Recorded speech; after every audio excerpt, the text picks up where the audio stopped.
Hello, hello, hello, good afternoon Canada, good morning Philippines. So ngayong hapon gagawa tayo ng banana muffin. So ito basic lang naman ito doon sa mga beginners. So siguro sundan na lang niyo ako. So marami na, may video na akong nauna nito, yung mga unang in-upload ko pa nung mga nakaraan, matagal na. Pero dahil mayroong na naman akong saging dito, binigay ng ating isang kaibigan doon sa mall. So, sayang naman nagtapo natin. So, na-overripe na to siya. Ito siya. Tingnan mo. Oh, nalaglag na. So, overripe na ito siya. So, para hindi masayang, gawin nating banana muffin. So, ito nisa nalaglag. So, hugasan natin. Kung mayroon kayong saging sa inyong bahay, kung overripe na, huwag niyong itatapon kasi pwede pa rin mapakinabangan yan. So by the way pala guys, yung tinatawag natin banana muffin, banana cake, isa lang po ang pagtimpla niyan So isa lang ang timplada niyan. So magkakaiba lang yan. Kung ilagay natin dito, tatawagin na rin siyang banana loaf. Kung ilagay na rin natin dun sa medyo malaki-laking fan, so banana cake. Pero kung dito naman, kung dito natin ilagay, ang kakalabasan yan is banana muffin. So, pero ang paggawa talaga niyan, ang mga ingredients yan, iisa lang. So, pasensya na ngayon, medyo madaldal ako ngayon, medyo mahaba, pero kailangan talaga natin magsalita. Kasi ang cooking tutorial video, wala pong shortcut. So, yung mga ibang nakikita nyo sa ibang video, na napakabilis, nagluluto sila napakabilis. Ano na yun? Inedit-edit na nila. So ako ngayon, although hindi ako marunong mag-edit, talagang ayaw kong i-edit kasi ang purpose ko lang naman dito sa video ito, sa cooking tutorial video, makatulong sa inyo kung paano gumawa ng mga basic na in terms of cooking. Okay? So eto na, gagawa tayo. So mayroon tayo ritong margarine or butter. 3/4 cup ito siya. Isa nating ingredients yan. Mayroon tayong 3 egg, 6 na pirasong banana ripe, olive oil, milk. Ang gatas natin na ginamit ay unsweetened na rin. Tapos baking soda, baking powder. Mayroon din tayong cinnamon powder, but not necessary, optional only ito ang cinnamon powder. Tapos ang gagamitin nating harina ngayon, instead of all-purpose flour na regular ordinary flour, ang gagamitin natin ngayon is whole wheat flour.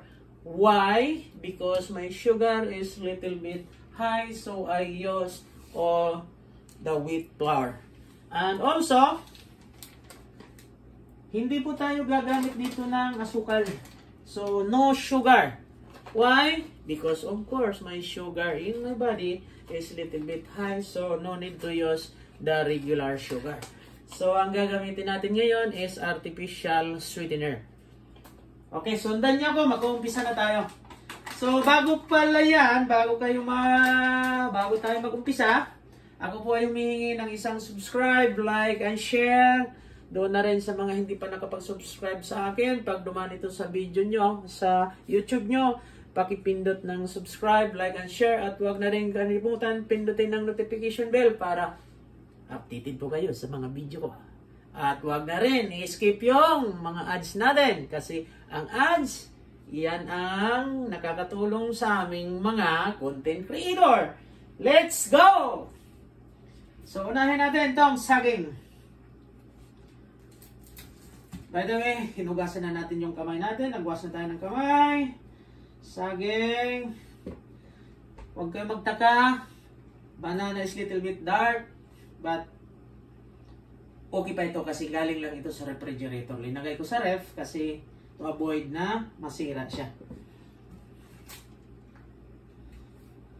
So, ngayon ang video ito, mahaba-haba talaga ito. Huwag kayong mainip. Habang nanonood kayo, kumuha na rin kayo ng ballpen at saka papel para kung magustuhan nyo itong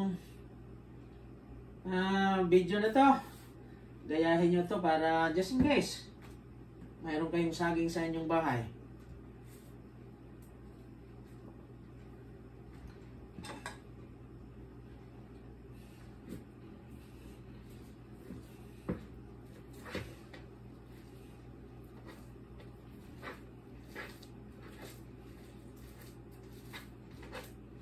Mas lang natin yung saging. Ayan.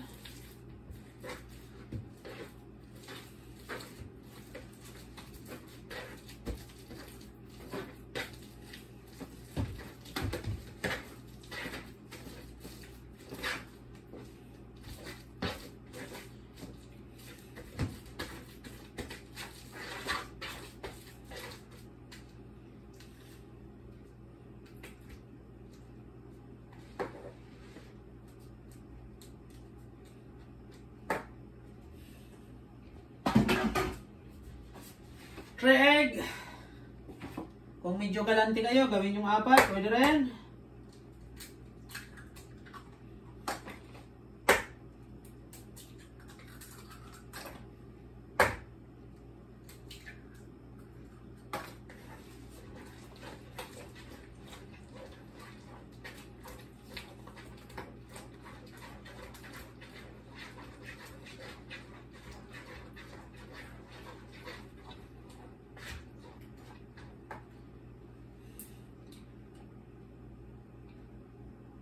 A little amount of vanilla.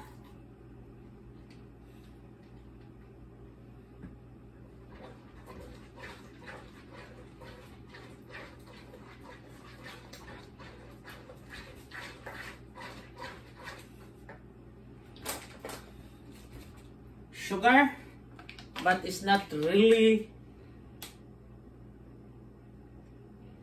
What do you mean? It's not real. This is not sugar. This is artificial sweetener. Okay. Talagang nakakalimutan ko. Kala ko sugar pa rin to eh. So, artificial sweetener to. So, sa 6 na asuka na banana, so, gawa na tayo ng 2 cups of artificial sugar natin. Okay.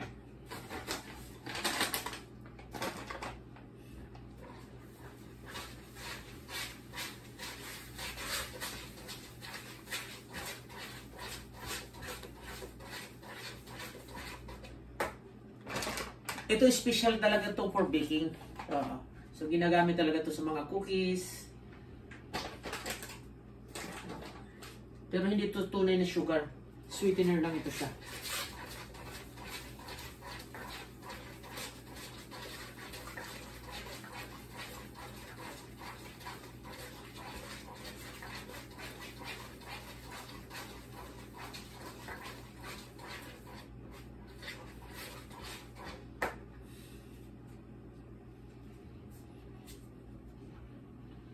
Lagyan na natin yung flour natin.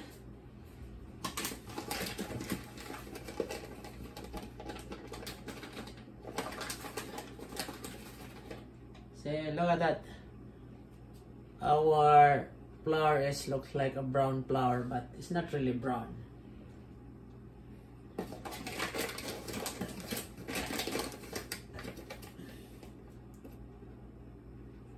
In 6 pieces of banana, is 3 cups of flour.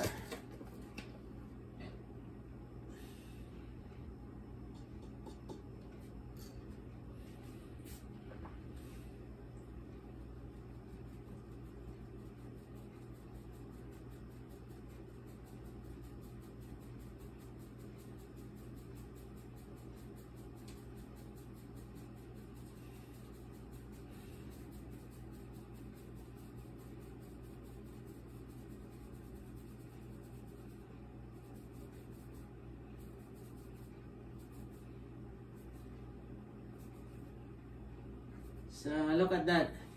Kailangan nyo talaga salain yung harina natin. Ayan.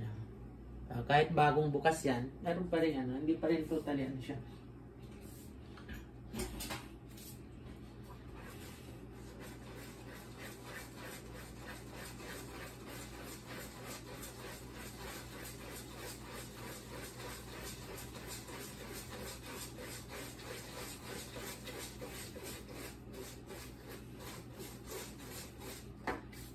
Lagay na natin yung gatas natin. So yung gatas natin, unsweetened na rin siya. Ayan.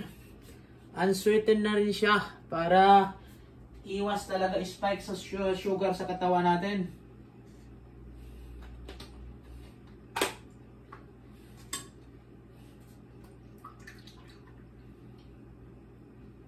One cup only.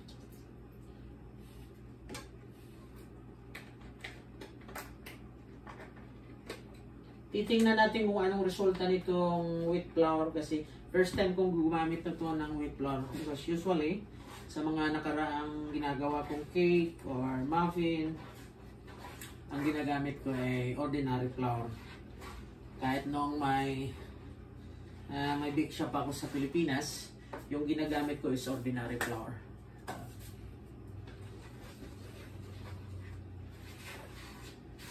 So, malaking tulong tong bagong stand ko na ginagamit ko pag vlogging. Kasi, kahit saan ako pumunta, sinusundan niya ako. So, okay na rin.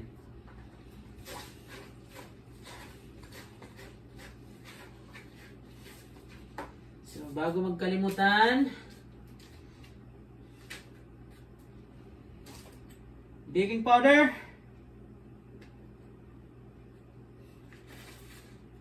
So, 2 teaspoon. Okay. Natin konti kasi para medyo mabilis.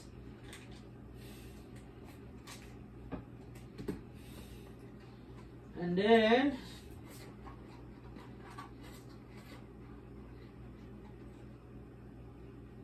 baking soda.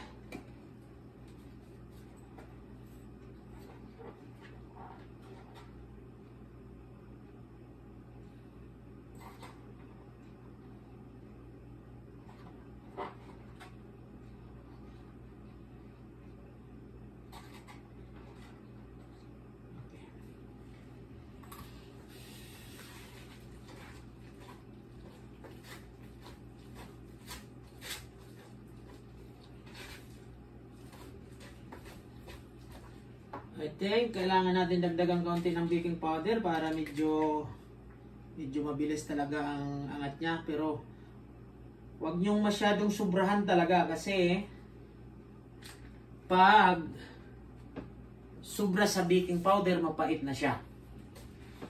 At saka pag tumubo siya madali siyang parang weak masyado, buhaghag.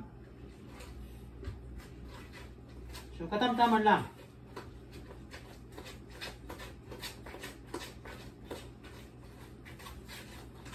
So alam nyo kung bakit mga guys, pinapahuli ko tong butter, hindi ko pa linalagay. Alam nyo kung bakit? Kasi pag ilagay ko rito, malamig itong butter, titigas yan dito, kaya ipanghuli na natin yan.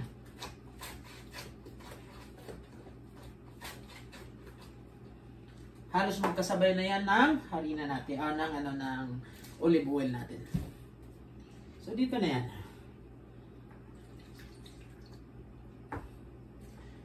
So, minilt ko na yung tinunaw ko na. Kanina pa.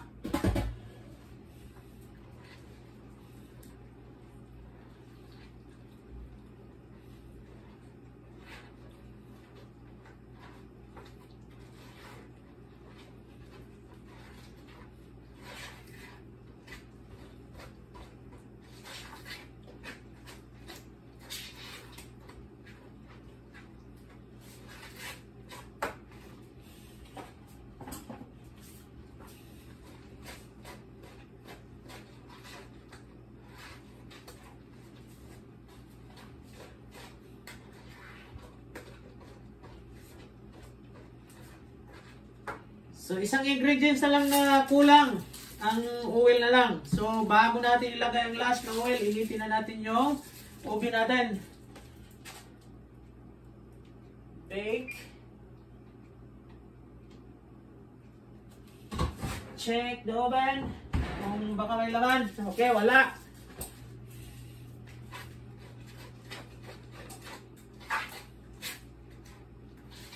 So, So, inuna natin ang oven ng 360 degrees. Ito, makita nyo. Yan. Lagyan na natin ang ginamit kong oil dito. Olive oil na rin. Para medyo healthy talaga. So, sa 6 na banana, 3 cup na harina, kalahating cup lang ng oil. Yan. Yan ang tandaan nyo.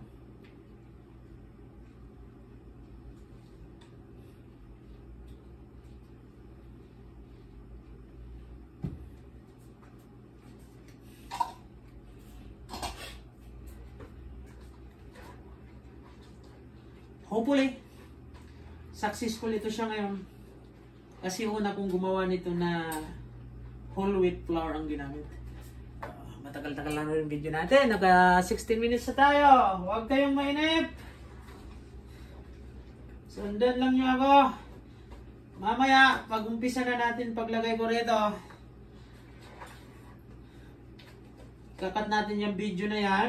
Kasi kung i-cover natin ang proseso hanggang sa paglagay doon sa lalagyan, ubusin natin.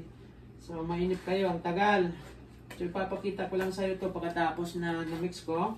Tapos, lagay ko na. Sampulan ako. Tapos, lagay. Tapos, lagay na natin sa oven. Ulit video. So, pero walang ano yon, walang edit yon. Ano lang. I-off ko lang saglit mamaya. Tapos, idudugtong ko ulit. Iba ang edit, iba yung dugtong. Ano title? Sasagi? Oh, sasagi.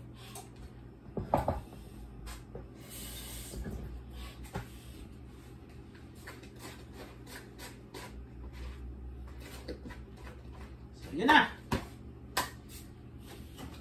Ito muna natin nilagay. So, kuha tayo dito ng lalagyan ng patungan.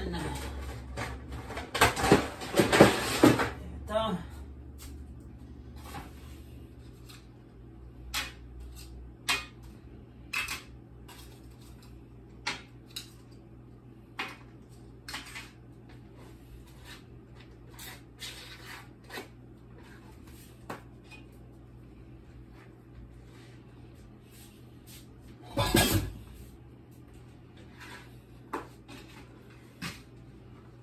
Lagyan na natin.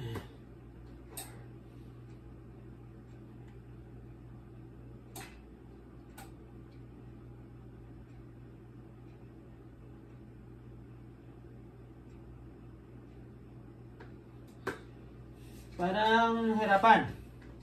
Hit tayo. Yan. Para hindi magkalat.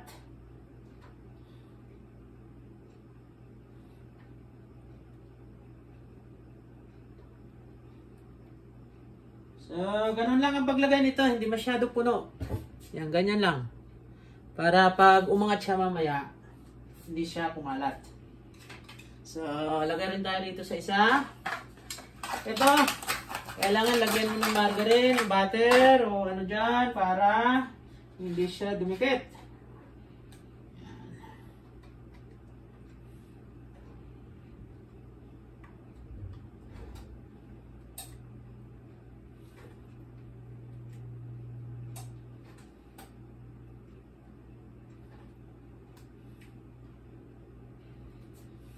Same thing din. Huwag natin masyado punuin. Ganyan lang. So, ang iba nito mga guys, nilalagyan ng nuts dito sa taas. Pero ako, hindi ako nakabili ng nuts. Kaya plain lang yan. Para ano, kasi yung isang member natin dito sa bahay, anak ko ayaw rin ng nuts. So, yun lang ang sistema. Okay?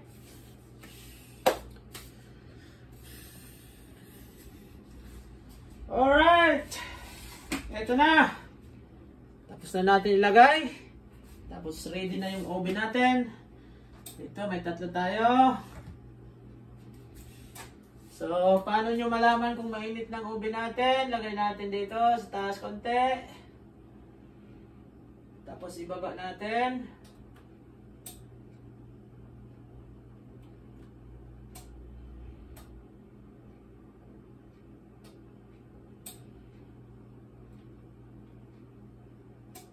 Yan.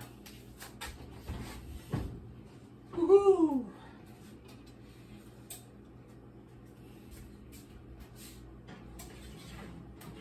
Alright. Ang pagsala nga pala mga guys, galing sa taas, papunta sa baba. So, para ma-avoid natin yung mga kung anong mga malalaglag galing sa taas.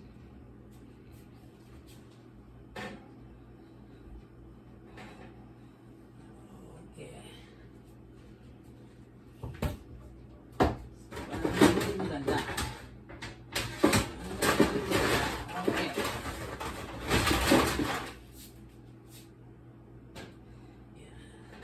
Lagay natin dito para hindi tayo mahirapan mamaya. Okay? Ayan.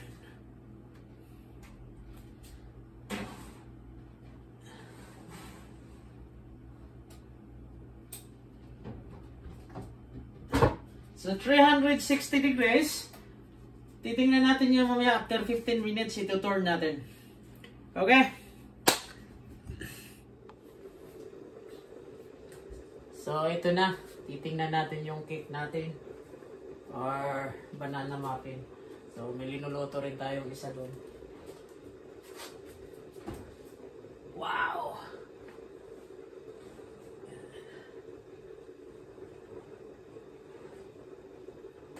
So, ito-turn pa natin to mamaya.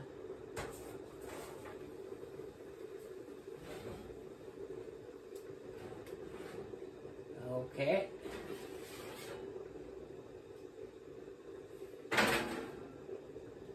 Turn natin.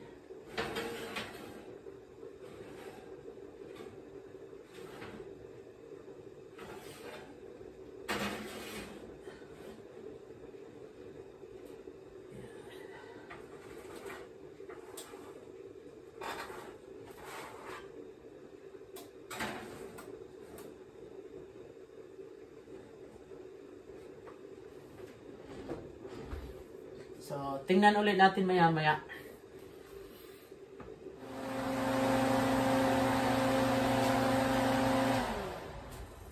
Ito mga guys, titingnan na natin yung muffin natin. Okay.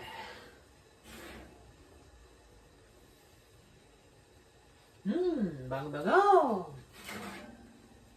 Alright, to make it sure kung luto ba talaga siya. So, tusukin natin. So, wala nang dumidikit. So, it means, luto na siya.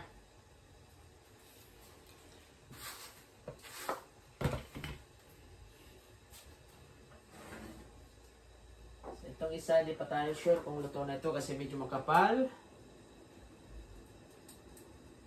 Kaunti pa.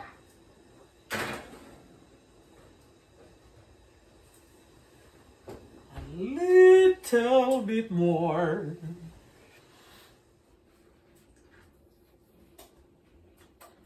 Titingnan natin ulit.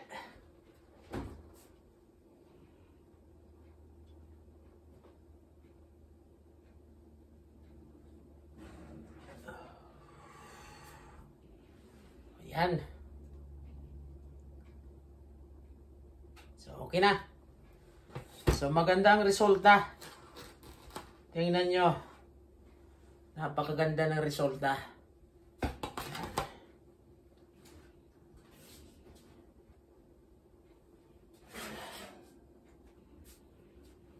Super, super duper.